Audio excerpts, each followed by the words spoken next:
caranya salafuna soleh min ahlus sunnah wal jamaah. Jadi ono corone, wong dakwah ki ora dudu ono. Qala Rasulullah, qala Allah taala, perang wae. Nggih mboten? Nah, inilah caranya Nabi Muhammad sallallahu alaihi wasallam.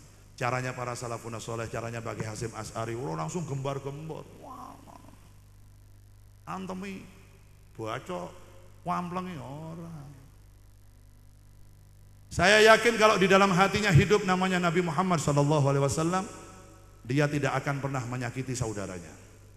Saya yakin kalau di dalam hatinya hidup namanya Rasulullah sallallahu alaihi wasallam, tutur katanya akan dijaga dengan lemah lembut dan baik. Saya yakin kalau di dalam hatinya ada Nabi Muhammad sallallahu alaihi wasallam, dia tidak akan mudah mengkafirkan saudara-saudaranya. Saya yakin kalau di dalam hatinya hidup betul-betul nama Nabi Muhammad sallallahu alaihi wasallam, maka dia akan menyelamatkan orang yang tadinya masuk ke dalam neraka, diselamatkan untuk masuk ke dalam surganya Allah Subhanahu wa taala. Kuncinya adalah Nabi Muhammad sallallahu alaihi wasallam. Hidup di dunia jenengan tidak boleh lepas dari nama Muhammad sallallahu alaihi wasallam. Jenengan pingin sukses nang dunia, pakai nama Muhammad sallallahu alaihi wasallam. Jenengan pingin sukses di akhirat, pakai nama Muhammad sallallahu alaihi wasallam. Karena apapun dan siapapun apabila ditempelkan dan disandingkan dengan Nabi Muhammad, maka dia akan mendapat kemuliaan dari Rasulullah sallallahu alaihi wasallam. Umat ini jenengan kalian kula, kalau jauh dari Nabi Muhammad, gak pernah bersolawat, gak pernah tahu dengan sejarah nabinya, gak mau ikut caranya Nabi Muhammad, maka Anda menjadi umat yang terhina di mata Allah Subhanahu wa taala. Hati-hati. Makanya ketika Sayyidina Umar radhiyallahu an datang ke depan Ka'bah untuk mencium Hajar Aswad. Hajar Aswad ki watu. Batu yang tidak ada nyawanya. Gak bisa bergerak, gak bisa membantu orang lain sebagaimana kita. Tapi Sayyidina Umar ketika mau mencium Hajar Aswad, Sayyidina Umar ngomong karo watu, "Wahai Hajar Aswad, kowe ki watu, makhluk mati, bukan makhluk hidup, tapi seluruh dunia ingin mencium dirimu, termasuk aku Umar bin Khattab ingin mencium dirimu. Kenapa aku ingin mencium dirimu? Karena lisan mulianya Nabi Muhammad, bibirnya Nabi Muhammad pernah mencium dirimu. Sebab kau pernah dicium oleh Nabi Muhammad, maka seluruh umat seluruh dunia ingin mencium bekas ciuman Nabi Muhammad di batu yang namanya Hajar Aswad. Batu benda mati bisa mulia sebab pernah dicium oleh bibir mulianya Nabi Muhammad sallallahu alaihi wasallam. Watu bisa mulia, benda mati bisa mulia sebab pernah berhubungan dengan Nabi Muhammad sallallahu alaihi wasallam. Bagaimana jenengan kalian kula orang yang hidup, yang punya nafas, yang punya iman, kalau tidak pernah punya hubungan dengan Nabi Muhammad, kita jauh dari Nabi Muhammad, jangan pernah berharap kemuliaan datang dari Allah Subhanahu wa taala. Kuncinya siapa? Nabi Muhammad sallallahu alaihi wasallam. Makanya Habib Ali di dalam Maulid Simtuduran mengatakan apa? Salatan yattasilu biha ruhul musalli alaihi bih. Barang siapa membaca solawat kepada dirinya Muhammad sallallahu alaihi wasallam, maka ruhnya orang yang membaca tadi selalu bersilaturahmi dengan ruhnya Nabi Muhammad sallallahu alaihi wasallam. Artinya apa? Orang yang selalu ingat pada Nabi, membaca solawat pada Nabi, mengikuti sunnahnya Nabinya, gak mengecewakan Nabinya, selalu ingat kepada Nabinya, maka ruhnya tidak akan pernah jauh dari Nabi Muhammad sallallahu alaihi wasallam. Solawat, baca yang benar tapi solawatnya, baca yang baik tapi solawatnya, baca riwayat nabinya. Nabi Muhammad paling cinta kepada umatnya. Nabi Muhammad bangun tidur ingat umat, mau tidur ingat umat. Bahkan yang luar biasa ketika nanti di mahsyar, setelah kiamat selesai, semua makhluk Allah sudah mati, manusia yang pertama kali dibangkitkan adalah Nabi Muhammad SAW. Rasulullah yang pertama kali dibangkitkan di mahsyar nanti dan dijemput dengan pakaian yang terbaik dari surganya Allah Subhanahu wa taala. Yang menjemput malaikat Jibril didampingi oleh bidadari-bidadari yang tercantik dari surganya Allah Subhanahu wa taala. Dijemput Nabi Muhammad ketika Rasulullah pertama kali bangkit, dipegang tangannya Nabi Muhammad oleh malaikat Jibril. Begitu Rasulullah bangkit, yang pertama kali keluar dari lisannya Nabi Muhammad, kaifa ummati ya Jibril. Bagaimana nasib umatku wahai Jibril? Apakah mereka masuk ke dalam neraka? Apakah mereka masuk ke dalam surga? Apa yang mereka sembah setelah meninggalku?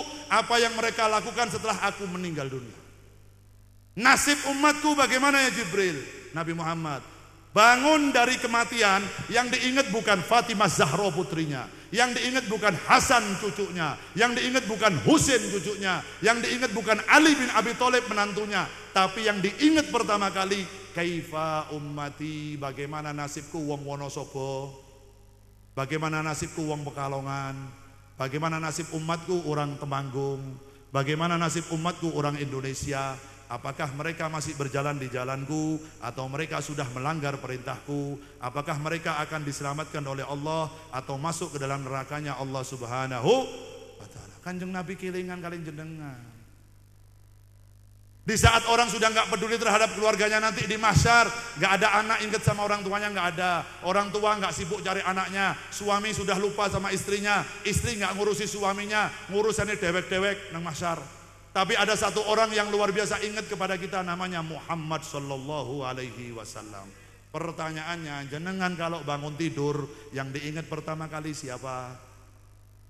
Handphone yang namanya Syekh Samsung, Kiai iPhone, Al-Ustad Ofo, ya, yang diingat pertama kali. Beda. Kadar jenengan kalian kulo dengan Nabi Muhammad sangat jauh. Nabi Muhammad mau tidur ingat umatnya, bangun tidur ingat umatnya. Bahkan nanti di mahsyar pertama kali bangun yang diingat umatnya. Bahkan nanti di jembatan Siratal Mustaqim Rasulullah menanti umatnya yang ikut Rasulullah. Di jembatan Sirat nanti ada umatnya Nabi Muhammad yang menitih kesusahan. Di jembatan ada yang mau jatuh, itu Nabi Muhammad berusaha megang supaya tidak jatuh ke dalam nerakanya Allah Subhanahu wa taala. Kanjeng Nabi peduli.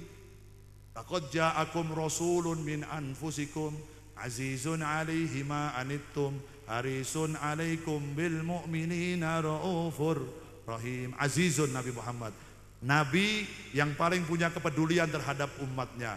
Raufur Rahim yang memiliki kasih sayang dan asih asuh terhadap umatnya Nabi Muhammad sallallahu alaihi wasallam. Enggak ada yang menyamai Kanjeng Nabi. Kita ini wong-wong saiki berani menyakiti hati Nabi Muhammad, jenengan itu semakin menjauhkan diri kita kepada Rasulullah sallallahu alaihi wasallam. Makanya hidup ini bukan mainan. Hidup ini untuk memupuk, untuk menumpuk ibadah kita, pahala kita, untuk supaya bisa menjadikan modal kita masuk ke dalam surganya Allah Subhanahu wa taala. Yamutul mar'u ala ma asya, matine wong siji tergantung bagaimana cara uripe. Cara matine wong tergantung piye carane menjalani uripe. Hati-hati. Yamutul mar'u ala ma asya, wong mati kuwi carane mengko tergantung carane urip sampean. Nek sampean uripe semrawut, matimu bakal semrawut. Kalau hidupmu selalu menjalankan perintah Allah, mengikuti sunnah nabinya, maka nanti kamu meninggal dalam keadaan husnul khotimah. Kalau anda di dunia sudah menyakiti Nabi Muhammad, selalu bermaksiat kepada Allah, larangan Allah anda jalani, perintah Allah anda tinggalkan, anda akan meninggal su'ul khotimah. Na'udzubillah min. Hidup ini tergantung bagaimana cara jenengan menjalankan yang mengikuti Nabi Muhammad atau mengikuti nafsu panjenengan. Hati-hati. Ini hidup tidak selesai, bukan terus begitu mati dicabut roh kita masuk ke dalam kubur terus selesai urusan. Boten tasik dawa urusane, masih ada tanggung jawab. Selesai kita di dalam dunia, kita dipindah di alam barzah. Selesai di alam barzah, kita nanti masih di alam akhirat. Selesai di alam akhirat, ada tanggung jawab, ada di timbangannya Allah, ada di pengadilannya Allah. Amale sepiro, dosane sepiro, ono kabeh, CCTV-nya Allah 24 jam nggak pernah mati. Kalau jenengan berbuat maksiat di dalam kamar sendirian, jenengan pikir sudah aman, tapi ingat Allah berada di situ. Jodolanan. Kalau anda membuat status di Facebook, walaupun akun jenengan akun palsu supaya nggak ketahuan, Allah boten sare. Kalau anda membuat berita-berita yang jelek di Instagram, walaupun pakai akun palsu supaya jenengan aman, ingat CCTV Allah 24 jam tidak pernah terlewatkan. Hati-hati. Urip iki ojo nggo akal. Hidup jangan pakai akal. Gusti Allah ojo nganggo akale sampean, ora nyandak sampean. Karena apa? Karena yang membuat akal itu Allah. Ini banyak orang sekarang lalai kepada Allah. Banyak orang takut kepada hinaan dari manusia tapi tidak pernah takut terhina di mata Allah Subhanahu wa taala. Penampilan dibaik-baikan, omong dibaik-baikan walaupun hatinya jelek. Ingat, Allah memandang hati kita. Allah bukan hanya memandang luar kita tapi hati kita dipandang oleh Allah Subhanahu wa taala. Ingat, khususon Zahir Mania. Saya berbicara khususon Zahir Mania dan paling khusus lagi buat seluruh yang hadir malam hari ini. Saya berharap semuanya pecinta sholawat ini mendapat ridha dari Allah Subhanahu wa taala. Saya berharap seluruh yang hadir malam hari ini mendapatkan syafaat Nabi Muhammad SAW. Saya berharap seluruhnya yang hadir malam hari ini khususon panitia penyelenggara, mudah-mudahan hidupnya diberkahi oleh Allah Subhanahu wa taala. Mudah-mudahan dijadikan hidupnya jauh lebih baik. Mudah-mudahan diberikan ketambahan iman oleh Allah Subhanahu wa taala, ditambahi cinta kepada Rasulullah, dijauhkan dari berbuat maksiat, semakin diberikan istiqomah ibadah kepada Allah Subhanahu wa taala. Hati-hati, hidup ini matinya kita tergantung cara kita hidup. Dan dilanjutkan lagi, dan hidupnya kita nanti di akhirat dibangkitkan oleh Allah tergantung bagaimana caranya waktu kita meninggal dunia. Makanya dikatakan oleh ulama-ulama kita dalam kitab, nanti di mahsyar, nanti di akhirat, ada kalanya orang itu dibangkitkan wajahnya bukan wajah manusia, badannya manusia tapi nyuwun sewu wajahnya anjing. Ada yang dibangkitkan badannya manusia, nyuwun sewu wajahnya itu babi. Ada dibangkitkan badannya manusia tapi wajahnya hewan-hewan yang mengerikan. Hati-hati, hati-hati hidup, jangan macem-macem. Ojo dolanan. Hidup ini mencari ridho Allah Subhanahu wa taala. Tapi ada berita yang sangat menggembirakan dari Nabi Muhammad. Nanti Rasulullah SAW sudah dijanjikan oleh Allah akan dimasukkan, yang pertama kali manusia masuk surga adalah Nabi Muhammad. Tapi ketika Rasulullah sudah dibukakan pintu surga, Rasulullah nggak mau masuk ke dalam surga. Rasulullah turun dulu ke neraka. Bukan dimasukkan ke neraka, turun ke neraka. Gunanya apa? Menyelamatkan umatnya yang masuk ke neraka supaya masuk dalam surganya Allah Subhanahu wa taala. Dari cerita ini berarti ono umat Kanjeng Nabi sing dicuci nang neraka sik. Sampeyan tak kasih tahu, bau busuknya neraka itu sudah bisa tercium 5.000 tahun perjalanan sudah bisa tercium. Panasnya api neraka sudah bisa dirasakan oleh penduduk yang ahli neraka. 5.000 tahun perjalanan menuju neraka, panasnya sudah bisa dirasakan. Coba dibayangkan, panasnya neraka seperti apa, dahsyat luar biasa. Dan harum wanginya surga, indahnya surga, wanginya bau surga, itu sudah bisa dirasakan 5.000 tahun perjalanan. Wong iso ngambung mambuni surga. Berarti ini bukan mainan nih. Tapi Nabi Muhammad sudah mengatakan, kullu ummati yadkhulunal jannah illa man aba. Seluruh umatku akan dimasukkan ke surga oleh Allah kecuali yang enggak mau masuk. Jadi nanti ini berdasarkan hadis Nabi, ada umatnya Nabi Muhammad yang tidak bisa mendapatkan, yang tidak bisa menerima syafaat Rasulullah. Walaupun Rasulullah sudah menebar syafaatnya kepada seluruh umatnya, tapi ada sebagian umatnya yang tidak bisa menerima syafaat Nabi Muhammad. Artinya masuk ke dalam nerakanya Allah Subhanahu wa taala. Sebabnya apa? Yang pertama, syirik kepada Allah. Menduakan Allah. Dia meyakini bahwa ada kekuatan selain Allah. Bahwa saya hidup diselamatkan ini bukan Allah yang menyelamatkan, ada yang sesuatu yang menyelamatkan saya. Syirik sampean. Syahadat maneh. Yang kedua, durhaka kepada orang tuanya. Lebih-lebih kepada ibunya. Hati-hati. Dosa yang tidak diampuni oleh Allah Subhanahu wa taala.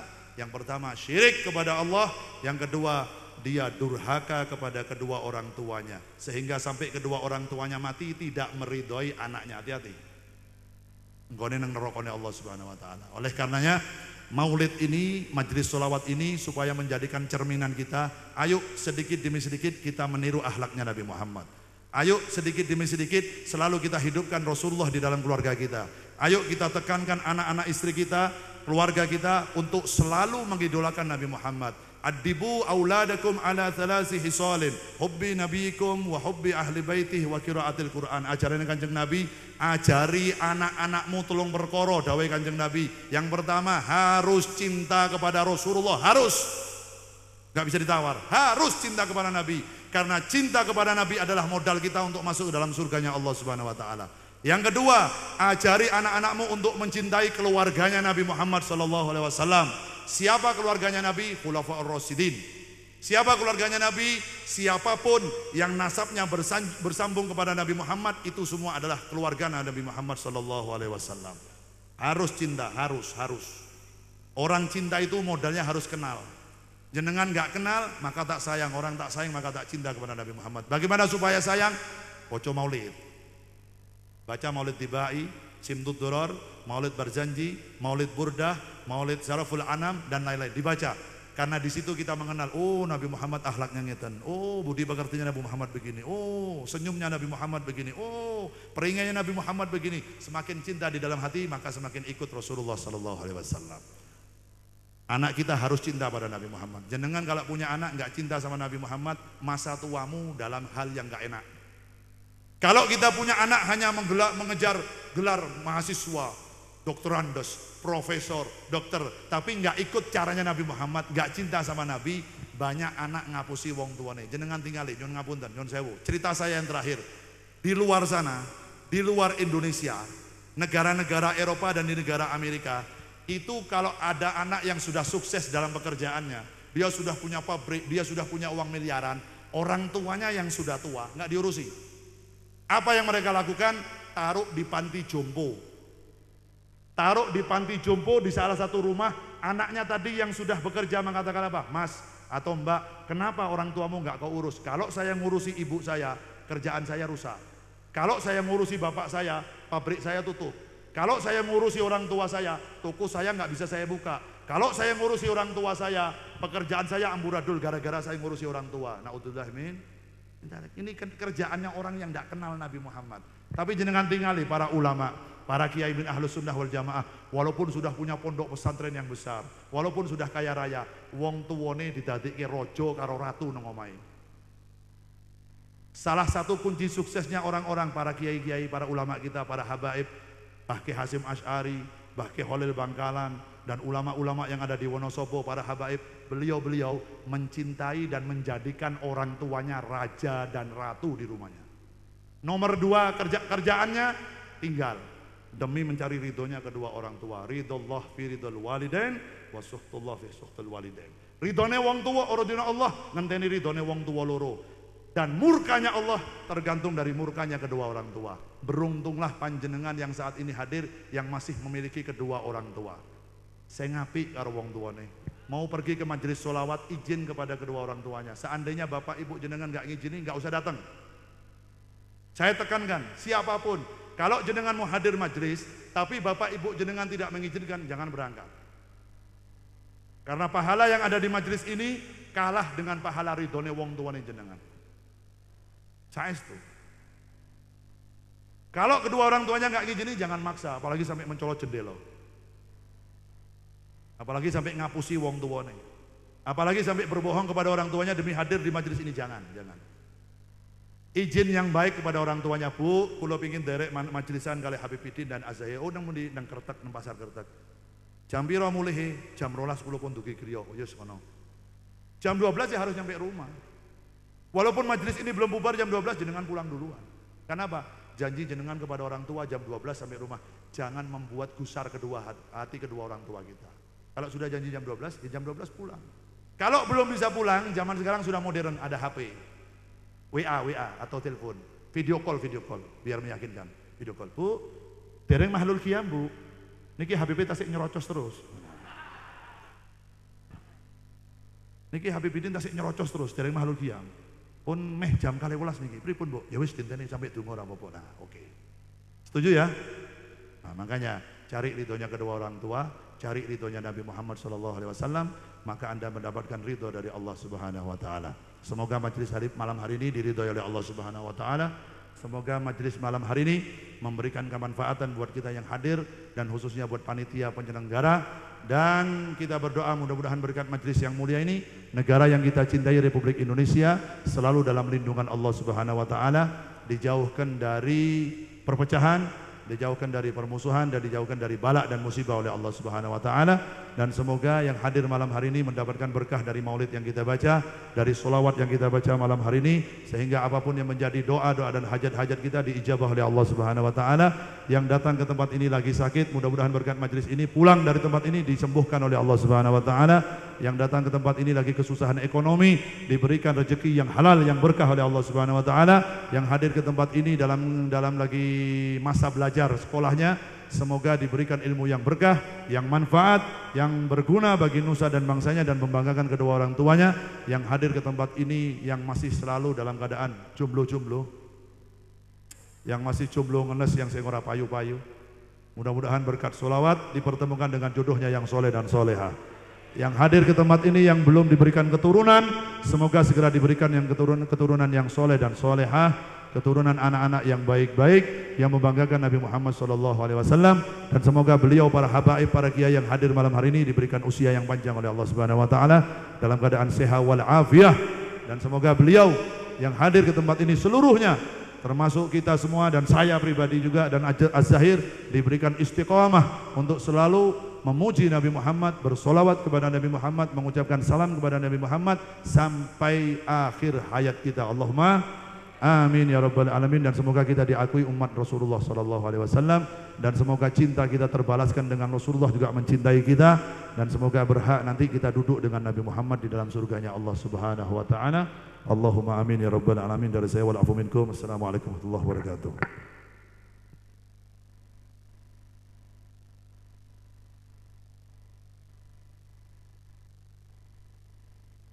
Ya Rabbi qad ghafilna wa kulluna tama'un. Para hadirin, sebelum dilanjutkan mohon dibacakan suratul Fatihah untuk Al-Habib Ahmad Al-Qutban yang malam hari ini lagi dalam keadaan sakit.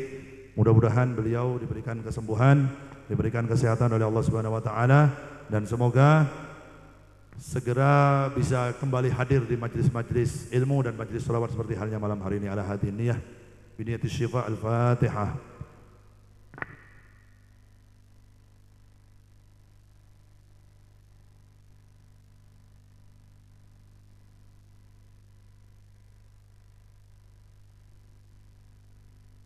Ya Rabbi qad ghafilna wa kulluna tama'un fi afwin wa fi karamin wa fi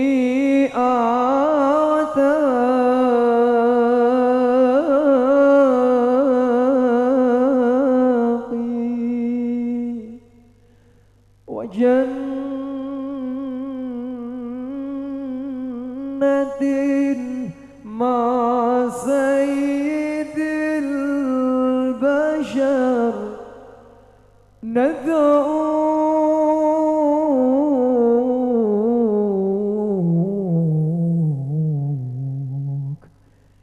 ندعوك ربي من الأعماق.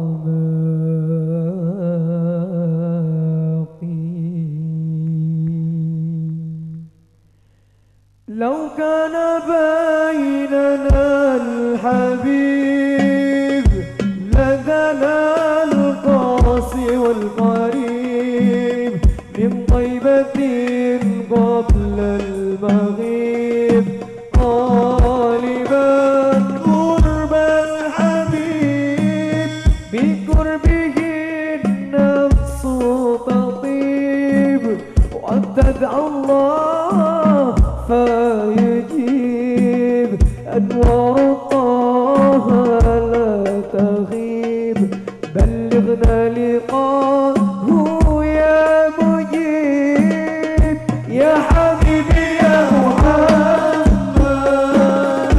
يا طبيبي يا ممجد أنت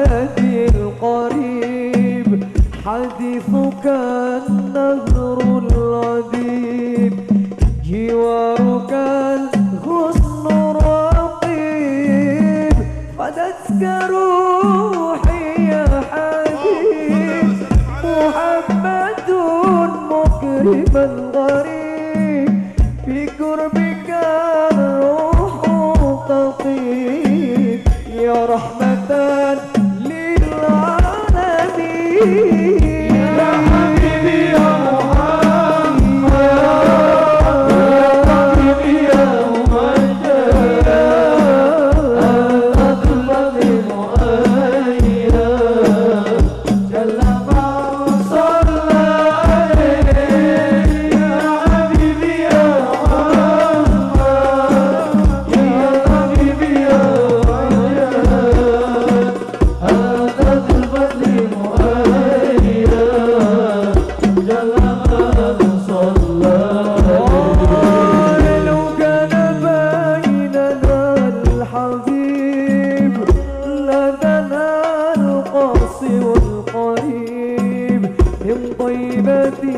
قبل المغيب طالبا قرب الحبيب بقربه النفس تطيب وتدعو الله فيجيب أنوار طه لا تغيب بلغنا لقاه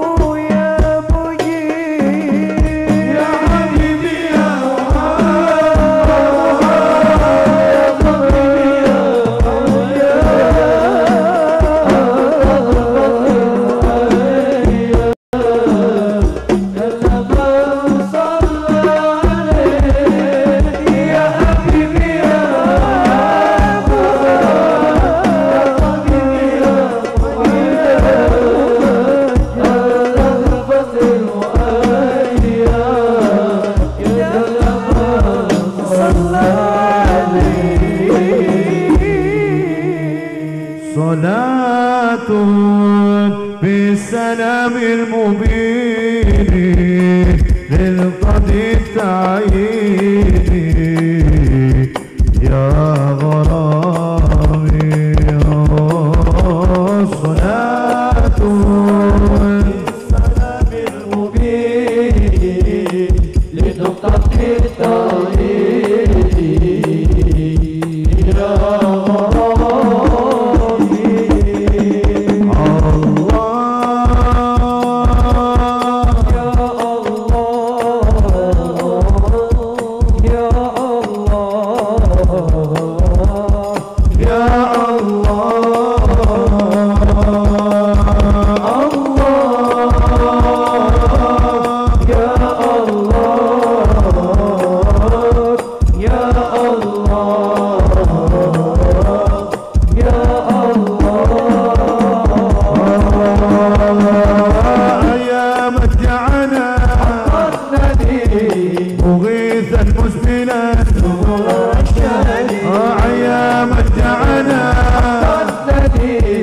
مغيثا مسبلا سبل الرشاد